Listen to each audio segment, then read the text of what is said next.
Recently, a theory about the ending of Spider-Man Across the Spider-Verse has been spreading across movie discussion channels and TikTok threads. And it seems to originate from a single user who first proposed a deeper explanation for what happened at the end of Across the Spider-Verse. I'll post their handle below. Now, try to keep up, okay? Essentially, the theory begins with something we are all familiar with. By the end of the film, Miles Morales is trapped in what appears to be the wrong universe. We all know this. And on the surface, the situation seems pretty straightforward.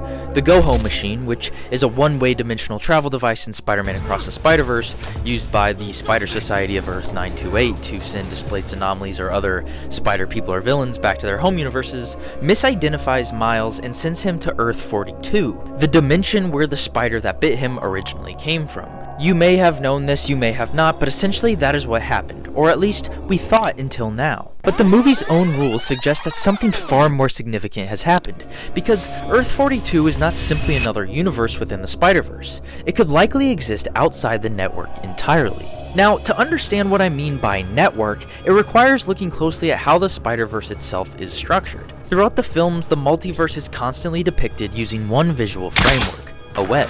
Each strand represents an individual universe, and where strands intersect, they form connection points called nodes. These nodes correspond to what Miguel O'Hara refers to as canon events. Now, canon events are not presented as symbolic storytelling devices. They're described as structural constants that stabilize each universe within the Spider-Verse's network.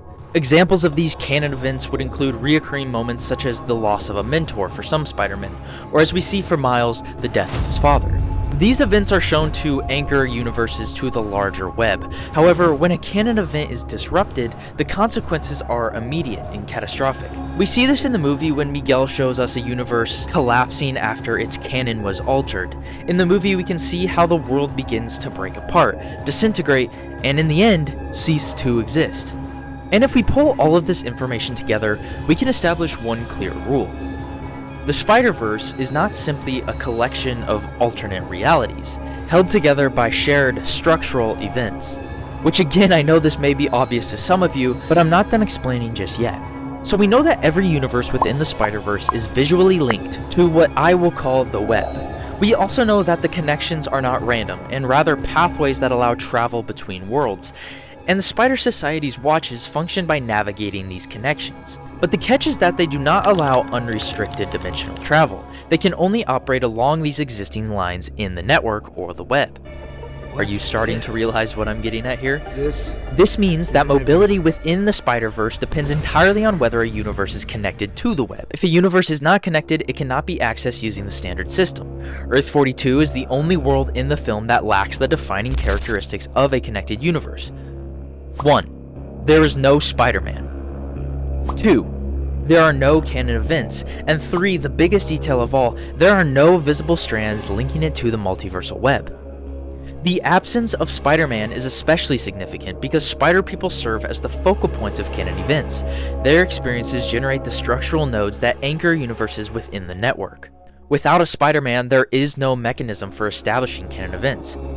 Without canon events, there are no nodes, and without nodes, there are no connections to the web. This suggests that either something happened that led this world to get severed from the web, or that Earth 42 was never integrated into the Spider-Verse system, and that it exists as an isolated reality. This isolation explains a major narrative question, and one I've been wondering about for over 2 years now. Why didn't the Spider Society simply just follow Miles? Now, I know he was supposed to go to Earth 1610, but the Spider Society are smart. They should have been able to figure it out relatively quickly.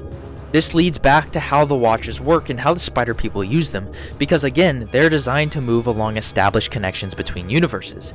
And since Earth 42 lacks those connections, it cannot be reached through conventional means, or the watches. This means that it is a structural limitation of the Spider-Verse itself.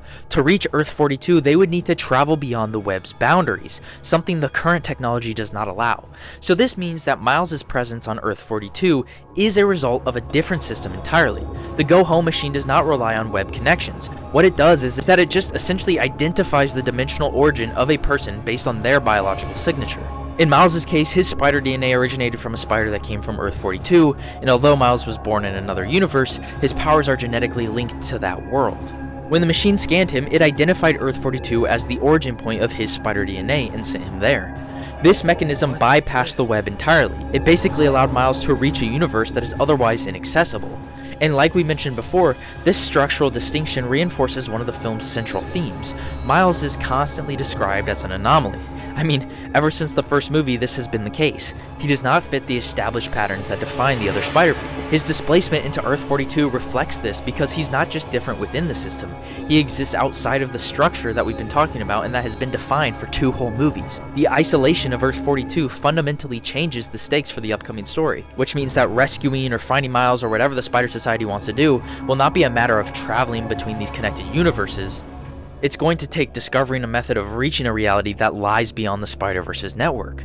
And this introduces a completely new level of risk, because if canon events stabilize connected universes, then a detached universe may lack those stabilizing forces. And a reality like this could be inherently unstable or subject to entirely different rules, which means that reaching it may require abandoning the existing framework that governs the multiverse. Earth-42 isn't just simply another universe, it reveals that the Spider-Verse has boundaries. The web only connects worlds that are a part of its structure, and Miles is no longer inside of that system.